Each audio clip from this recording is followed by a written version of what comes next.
Wengi wetu tulikuwa tunasubiria exclusive ya msanii Matonya 2 kuhusiana na kuachiwa huru. Yani sio kwamba ameachiwa, ni kwamba ameachiwa kwa dhamana na ni baada ya kulipa faini ambayo alikuwa anatakiwa alipe. Lakini pia tumeweza kusikiliza exclusive ambayo amezungumza kupitia East Africa Radio muda huu. Ameeleza mambo mengi sana, japo hajataka kuweka kila kitu sawa, lakini amejaribu kudokeza tu na akitoa shukrani kwa watu ambao wamemsaidia kuweza kupata dhamana hiyo. Na kuacha na voice hii exclusive hii ambayo imefanywa na East Africa Radio. Mimi ni Abraham Militana kutoka Bongo 5 Network. Kubwa.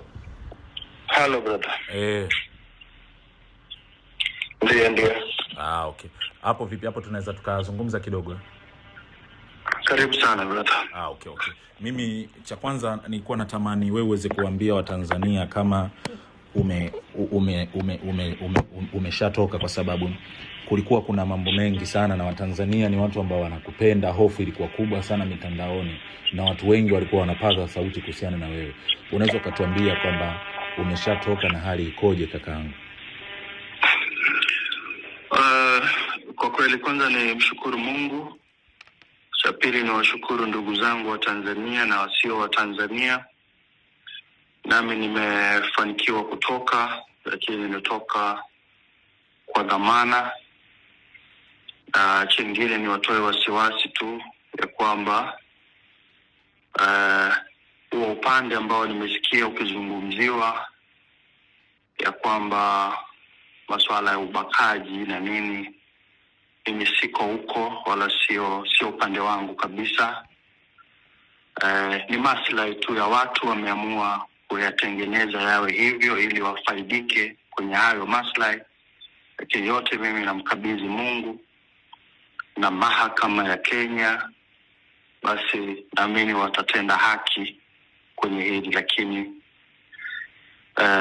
ni setting tu, hakuna jingine la ziada naweza kusema, na sina uhuru pia wa kuongea mengi zaidi, manake hili swala liko kwenye mahakama na lazima tuheshimu mahakama za watu zaidi. Mbaya ama nzuri niko kwenye mahakama za kigeni, hilo ndo naweza kusema. Zaidi nasema asanteni sana na Mungu awabariki sana. Okay. Hapo la kidogo unaweza ukatuambia ni umekaa ndani siku ngapi kakaangu, ili la mwisho kidogo tu? Jela nimekaa karibia siku 14 na 5 tangu hizi mbinde na nini, manake kwa kweli natamani na mengi ya kuzungumza, lakini sina uwezo wa kuikosea au kuikosoa mahakama, na kama nilivyokuambia niko ugenini, lakini nilikuwa natamani niongee mengi na ndugu zangu, lakini naomba hili tumwachie Mwenyezi Mungu na tuachie pia mahakama.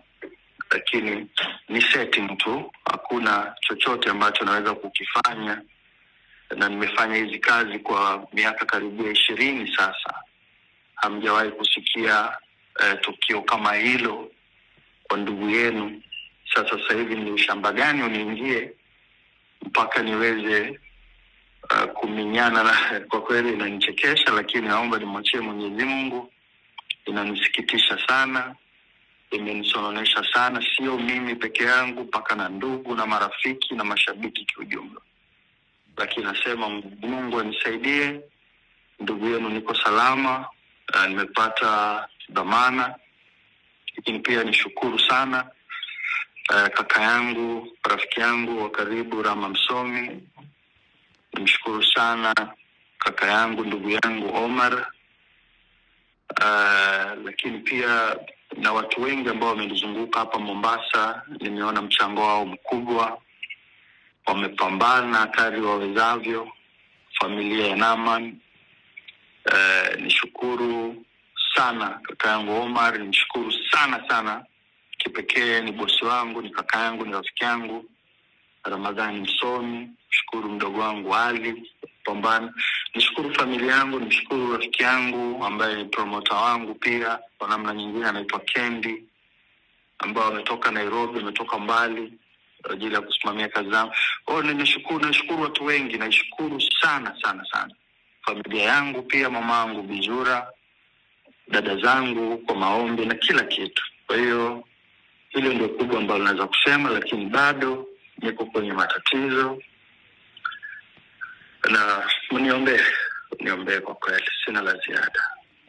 Sawa kaka mkubwa, na nashukuru sana. Mungu aendelee kukubariki na tutaendelea kuwasiliana kakaangu. Nawashukuru sana ndugu zangu, nawashukuru sana.